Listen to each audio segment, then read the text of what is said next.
Well, it's August, and that means that it's time for the hacker conferences in Vegas, the annual Black Hat as well as DEF CON. We have both white hat and black hat hackers gathered together to look at system vulnerabilities. And of course, they had a fundraiser for Hillary Clinton. Pretty unprecedented for them to do that. And yet, she really does, I think, represent job security to these people. She is the poster child for security vulnerability, isn't she? All you have to do is say, but look at Hillary Clinton. Look at what happened to her. Don't you want to protect your data? We're going to look at some of the things that they've uncovered. But before we do, I just want to go back and remind you of what happened with President-elect Obama in 2008. He'd won the election. He was waiting to be sworn in the beginning of 2009. And if you remember, there was a lot of talk at the time about how he had to surrender his smartphone. They had a specially prepared BlackBerry, which he didn't like, that had been prepared by the NSA. They'd stripped out a lot of functionality to make it secure. Isn't it interesting that as there were all these stories, and this went on, if you remember, for about a week or two, all these stories about how Obama had to surrender his smartphone because of vulnerabilities at the very same time, Hillary Clinton, Secretary of State chosen by Barack Obama, was setting up her network of private unsecured servers, where we now know she handled, sent, and received the highest level classification above top secret in an unsecured way. So when we look at the support of these hackers, it really does have to be job security that they're looking at. But let's take a look at some of the things that they unveiled here. Wired magazine reports a radio hack that can steal your keystrokes, and it works on millions of wireless keyboards. Now, understand, we've pointed out in the past that you're vulnerable with your camera that's on your monitor, with the microphone that's there to record you. We were called conspiracy theorists and everything. But now you can see pictures of Facebook's Zuckerberg with tape over his monitor, just like Alex Jones was doing 10, 15 years ago, warning people that that was possible.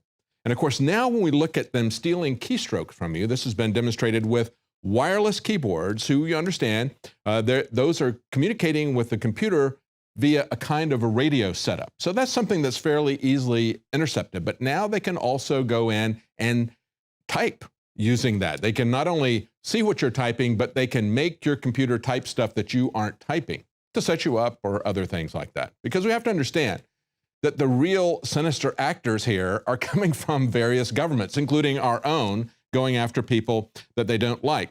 This is not anything new. 35 years ago, when I was working as an engineer, they had the capability to look at wired keyboards, keyboards that were connected with a wire, not broadcasting the signals in a two-way radio setup, but wired to the computer.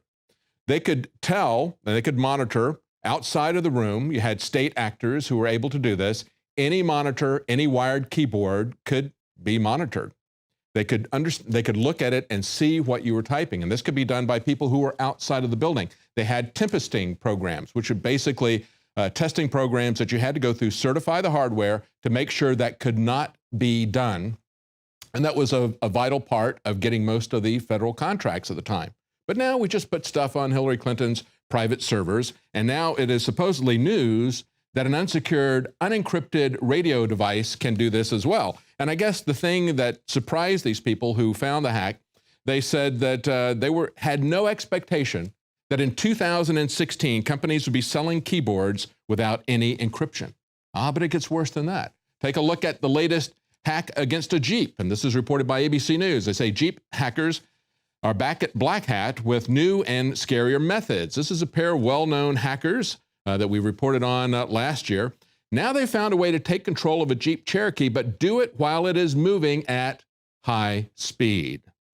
These two grabbed headlines last year showing how they could kill a Jeep's engine while it was traveling down a highway, and it prompted a recall of 1.4 million Jeeps and other vehicles by Fiat Chrysler.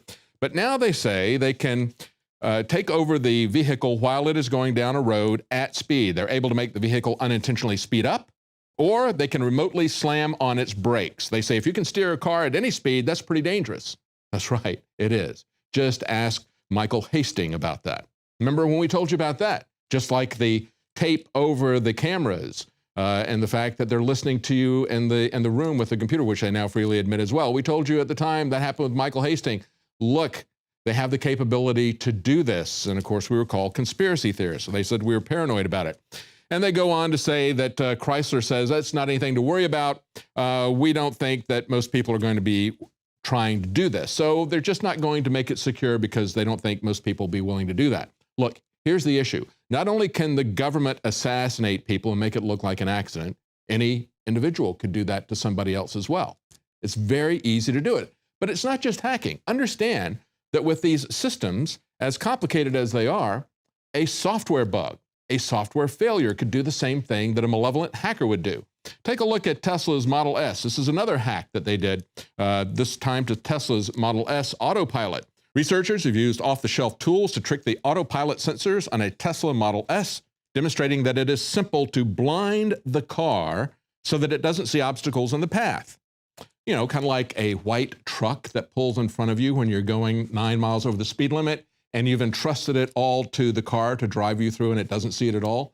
Look, we've also seen a startling admission from Google when they took out the patent for their Google self-driving cars. They took out a patent and said, we're going to work on a device that can recognize turn signals and brake lights, because they don't currently do that. But understand the mode of vulnerability here on the Tesla Model S. They say it's not time to worry about rampant carnage, though, says Tesla and the researchers, because we won't see any crashes caused by signal tampering anytime soon. Okay, fine. If you believe that, then just get in your car and turn the driving over to it. Now, they point out that this is very easily done because the autopilot relies on millimeter wave radar, ultrasonic sensors, and forward-looking cameras, all of which measure echoes of signals that are reflected back by the obstacles. And consider how complicated this system is.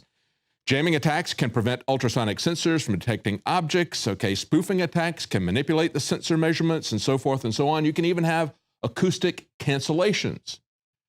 What will happen when they update your software for your car, like they update the software for your phone? This is one of the reasons why I think that you're not seeing Tesla doing well in the stock market, even though the stocks themselves have gone up by a factor of 12 in 13 years. Tesla has only had one single quarter in which they have turned a profit. That's 0.2% of the time.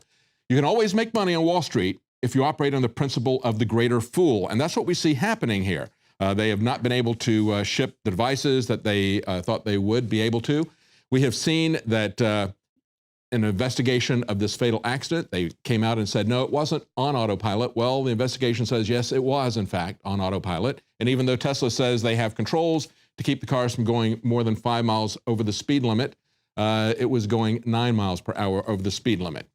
And so how does Elon Musk and Tesla keep going when they have lost money every single quarter except one of the 13 years they've been in operation? Of course, as Eric Peters has pointed out, we've carried this story at Infowars.com, he is the crony capitalist king. He says if Elon Musk's various projects are so Iron Man fabulous, why do they all need so much government help? Shouldn't Tesla, SolarCity, and SpaceX, all his companies, be able to stand on their own merit if they actually have merit? Remember that they got $1.3 billion in crony capitalist incentives from the state of Nevada. They also got $15 million from the state of California, because they're going to provide jobs. Oh, really?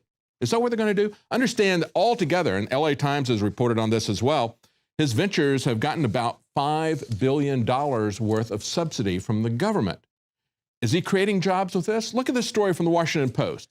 Tesla's Model 3 factory could feel and look like an alien warship. In other words, absolutely no humans, which means absolutely no jobs are being created there. And they say, well, for decades, we've seen a trend in manufacturing where they put robots on the floor to help people. But Elon Musk wants to turn this into a whole new level with a factory that produces the upcoming low-cost Model 3, a machine that makes a machine, and he says it looks like an alien dreadnought. That's what he told investors on a conference call last Wednesday. He said that's what it'll look like once it is fully developed in about 5 years. He says its visage will likely inspire something between wonder and terror. He said the machine will ultimately be so complex that no humans will be expected to operate it directly or to participate in the actual building of each Model 3. That's what your $5 billion of subsidy for job creation to this crony capitalist buys you. Well, that's it for tonight's Nightly News. Join us again tomorrow night at 7 Central, 8 p.m. Eastern.